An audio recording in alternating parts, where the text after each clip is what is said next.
Jujur aja, kita semua pasti masih ngerasain patah hati yang lumayan dalam dari bulan Agustus kemarin. Kegagalan timnas Indonesia untuk menuhin ekspektasi di ajang AFF Championship itu, ya rasanya masih kerasa pahit banget sampai sekarang. Tapi, tunggu dulu nih, coba kita rem sedikit rasa kecewanya. Gimana jadinya kalau nama-nama kayak Jay Itzes, Kevin Dix, Calvin Verdonk, Oleh Romani, Dean James, sampai Luke Vickery benar-benar ada di atas lapangan saat itu? Beda cerita kan? Nah, di sesi bedah taktik kita kali ini, kita bakal kupas tuntas kenapa turnamen FIFA ASEAN Cup di bulan September nanti bakal ngerubah segalanya buat skuad asuhan John Herman. Ini udah bukan lagi soal nyari alasan siapa yang absen atau siapa yang nggak bisa dipanggil. Ini tentang apa yang bakal terjadi ketika Garuda akhirnya terbang dengan kekuatan penuh. Bener-bener full power. Pertanyaan terbesar yang langsung muncul setelah rentetan hasil kemarin adalah, apakah skuad yang main di AFF itu benar-benar wajah terkuat dari timnas Indonesia? Jawabannya tentu aja enggak. Kita semua pasti ingat banget kan sama hasil imbang 1-1 yang super menyakitkan waktu ngelawan Singapura? Hasil yang akhirnya bikin kita tersingkir. Waktu itu Ragnar Oratmanguwan sempat ngasih kita harapan dan bawa kita unggul duluan. Tapi terus, ya kejadian deh itu. Ada miskomunikasi fatal di lini belakang, tepatnya antara bek tengah Rizky Ridho dan kiper Cahya Supriyadi. Kesalahan koordinasi yang, jujur aja, mahal banget harganya, dan langsung dimanfaatin sama Ilhan Fandi buat nyamain kedudukan di menit ke-66. Hasil itu emang bikin nyesek, tapi kita harus sadar kalau itu cuma ngeliatin satu versi spesifik dari timnas kita. Versi di mana banyak banget pemain utama yang nggak bisa hadir. Nah, di bulan September nanti, wajah asli yang sesungguhnya bakal kelihatan. Dan ini yang sering banget bikin bingung, jadi mari kita lurusin. Kenapa AFF dan FIFA ASEAN Cup itu ibarat bumi dan langit? Jawabannya ada di regulasi dasar. AFF Championship yang baru aja bikin kita patah hati itu, statusnya ada di luar kalender resmi FIFA. Nggak masuk jadwal. Artinya apa? Klub-klub di seluruh dunia itu punya hak penuh, 100%, buat nahan pemain mereka. Mereka nggak wajib ngelepas pemain ke timnas. Sebaliknya, turnamen yang baru ini, FIFA ASEAN Cup, adalah turnamen resmi di bawah naungan FIFA dan jadwalnya itu masuk persis di dalam kalender internasional FIFA. Perbedaan status yang kelihatannya simple ini nyatanya ngerubah seluruh dinamika pemanggilan pemain kita secara drastis. Nah, keuntungan paling masif dari kalender FIFA ini adalah aturan yang namanya pembebasan pemain wajib. Karena turnamen ini bakal digelar dari tanggal 24 September sampai 4 Oktober 2026, klub-klub Eropa udah nggak punya celah atau alasan legal apapun buat nahan para pemain kunci kita. Coba bayangin, kemarin klub Belanda kayak Fortuna Sittard kan berhak dan emang milih buat gak ngelepas pilar penting kita ke ajang AFF. Buntutnya Herman kehilangan fondasi utama pertahanannya. Tapi ceritanya bakal beda 180 derajat di FIFA ASEAN Cup nanti. Fortuna Sittard dan semua klub Eropa lainnya wajib hukumnya ngelepas pemain mereka kalau dipanggil sama PSSI. Ini benar-benar sebuah keuntungan regulasi yang luar biasa besar buat Indonesia. Oke, sekarang kita intip medan tempurnya kayak apa. Di edisi perdana FIFA ASEAN Cup ini, formatnya kan dibagi jadi 2 divisi. Dan yang bikin makin seru, Indonesia nggak cuma main di kasta tertinggi alias divisi 1, tapi kita juga berstatus sebagai tuan rumah untuk grup kita. Kita masuk di grup A yang, waduh, tensinya pasti tinggi banget. Ada India, lalu rival abadi kita Malaysia, dan tentu aja Singapura. Ini momen balas dendam yang pas banget. Coba kalian bayangin, main di hadapan puluhan ribu supporter militan di Gelora Bung Karno, bawa status pertandingan resmi FIFA yang ngaruh langsung ke ranking dunia. Wah, pertaruhannya benar-benar ada di level maksimal, teman-teman. Jadi, mari kita masuk ke bagian krusialnya. Skuad Garuda kekuatan penuh. Waktunya kita ngerakit senjata utama buat turnamen ini. Sekarang, kita akhirnya bisa ngeliat tulang punggung tim yang sebenarnya. Pilar-pilar yang kemarin terpaksa absen, atau cuma main sebentar, sekarang udah siap tempur 100%. Kita bicara soal ketenangan absolut dan kepemimpinan dari sosok Jay Itzes dan Kevin Dix di lini belakang. Terus, bayangin determinasi dan etos kerja tanpa lelah dari Calvin Verdonk di sektor sayap yang bakal ngacak-ngacak lawan. Belum lagi solidnya lini tengah kita yang bakal dikawal sama Ivar Jenner dan si Profesor Tom Hay. Deretan pemain inti ini nggak cuma bawa kualitas, tapi juga pengalaman kompetisi elit di Eropa dan keseimbangan level tinggi yang selama ini benar-benar dibutuhin sama sistem permainannya Herman. Tapi tunggu dulu, skuad full power ini bukan cuma soal wajah-wajah lama yang balik lagi ke kandang. Kita juga bakal kedatangan senjata baru yang udah lama banget dinanti-nanti.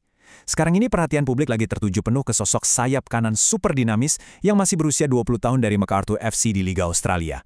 Yap, siapa lagi kalau bukan Luke Vickery. Biar nggak ada simpang siur, mari kita lurusin dulu statusnya. Luke Vickery ini udah resmi mengambil sumpah sebagai warga negara Indonesia di KJRI Sydney pada 16 Juli 2026 kemarin. Buat yang belum tahu, darah Indonesianya itu mengalir kuat dari sang nenek dari pihak ibu yang lahir di Medan. Dan ada satu nilai plus yang gede banget dari situasi Luke ini.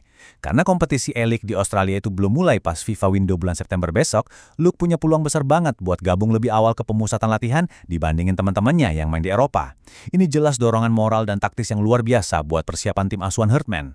Dan seolah Luke belum cukup bikin lawan keter-ketir, potensi tambahan amunisi lainnya juga makin ngeri.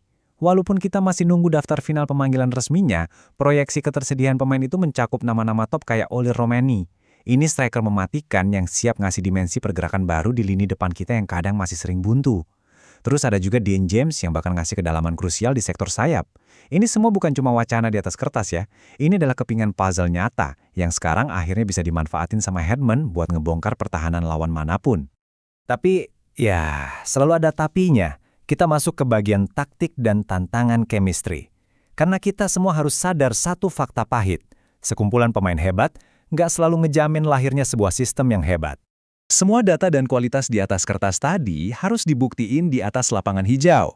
Secara teori sih, dengan skuad full power ini, taktik Indonesia emang seharusnya melonjak tajam di 4 area kunci.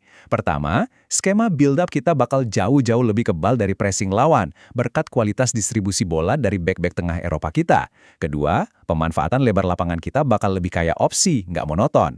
Ketiga, dan ini krusial banget, pergerakan tanpa bola di sepertiga akhir lawan dipastiin bakal lebih hidup dan dinamis. Apalagi kalau kecerdasan Oli Romani beneran nyetal. Dan yang keempat, pengambilan keputusan kita pas lagi transisi dari bertahan ke nyerang atau sebaliknya harusnya jadi lebih efisien dan mematikan. Cuma ada satu pertanyaan kritis yang jadi semacam rem buat ekspektasi kita. Sebenarnya, berapa kali sih mereka ini benar-benar latihan bareng di lapangan sebagai satu kesatuan tim? Nah ini dia titik lemahnya. Skuad yang ibaratnya baru dirakit ulang, ditambah masuknya banyak pemain diaspora baru, itu berarti mereka punya waktu yang sangat-sangat minim buat ngebangun chemistry. Sepak bola itu bukan main game yang bisa langsung nyambung. Butuh waktu, butuh proses, supaya tiap pemain bisa memahami kebiasaan satu sama lain secara instingtif, tanpa harus mikir panjang lagi. Makanya, kita juga harus mau ngelihat secara objektif rintangan taktis nyata yang lagi ngehadang Herdman saat ini. Gak gampang loh. Dia dituntut buat segera nyiptain automatisme di dalam tim. Sebuah kondisi di mana pemain udah nggak mikir lagi mau ngoper kemana, karena mereka udah hafal posisi temennya ada di mana. Herdman juga harus mikirin gimana ngatur sistem counter press yang rapat begitu bola lepas. Belum lagi urusan ngebangun rest defense atau pertahanan antisipasi yang solid, biar kita nggak gampang kecolongan serangan balik kayak kasus di AFF kemarin. Dan yang nggak kalah bikin pusing, gimana strategi mereka buat ngebongkar lawan yang milih main aman, numpuk pemain di belakang, alias strategi low block. Yang membawa kita ke realitas selanjutnya. Herdman tanpa alasan lagi. Barometer buat ngukur kesuksesan dia sekarang udah bergeser total. Situasinya sekarang udah berbalik drastis buat Herdman. Pas AFF kemarin, ngeles dengan alasan pemain utama nggak pada bisa datang, itu masih bisa kita maklumin lah. Tapi masa bulan madu itu udah resmi berakhir. Pernyataan dari Ketua Umum PSSI, Bapak Erick Thohir ini benar-benar ngasih sinyal yang kuat banget. Kata kuncinya ada di evaluasi. Manajemen nggak akan lagi nutup mata atau ngasih toleransi buat kegagalan taktikal. Apalagi kalau skuad udah komplit, materi terbaik udah dikasih, dan kita main di kandang sendiri. Dan tekanan ini bukan cuma dari atas, tapi juga dari bawah, benar-benar nyata. Ketua Badan Tim Nasional Pak Sumarji bahkan ngaku secara terbuka kalau kepercayaan publik ke timnas itu grafiknya lagi nurun setelah hasil mengecewakan di AFF. Media massa, para pundit, sampai supporter di media sosial mulai gerah dan nyorotin kekakuan taktiknya Herdman. Sekarang, Herdman dituntut buat kerja cepat. Dia harus nyederhanain komunikasi di lini pertahanan dan ngebuktiin kalau dia itu mampu ngeracik deretan pemain bintang ini jadi satu mesin perang yang menakutkan buat ngasih hasil instan. Nggak ada waktu buat alasan proses lama-lama. Kondisi ini akhirnya mancin perdebatan yang lumayan panas di kalangan supporter. Muncul pertanyaan, apakah timnas itu wajib juara di FIFA ASEAN Cup ini? Di kubu pro, tuntutan buat juara itu menggema keras. Ya masuk akal aja, ini adalah kualitas skuad tertinggi yang pernah kita punya. Kita main di kandang sendiri yang angker buat lawan. Plus ada kabar kalau rival kita di grup kayak India lagi kena masalah pembagian skuad. Secara logika, standar target kita ya harusnya naik kelas. Tapi di kubu kontra ada argumen logis yang nggak kalah kuat. Mereka bilang, ini tuh bagian dari proyek jangka panjang buat persiapan Piala Asia 2027 dan kualifikasi Piala Dunia 2030. Chemistry itu barang mahal yang butuh waktu buat dibentuk, dan turnamen ini mungkin lebih pas dijadiin batu loncatan berharga buat matengin sistem permainan. Jujur aja, dua argumen ini sama-sama valid dan punya poin yang kuat.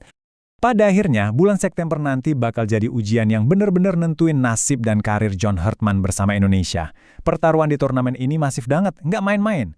Nah, sebelum kita tutup ulasan kali ini, saya mau ninggalin satu pertanyaan buat kalian renungin. Seandainya nih, dan amit-amit sih ya, ini skenario terburuknya, kalau timnas kita yang udah main dengan kekuatan penuh, full power, ternyata masih juga gagal bawa pulang trofi juara, lantas siapa yang paling pantas buat duduk di kursi panas dan dievaluasi besar-besaran?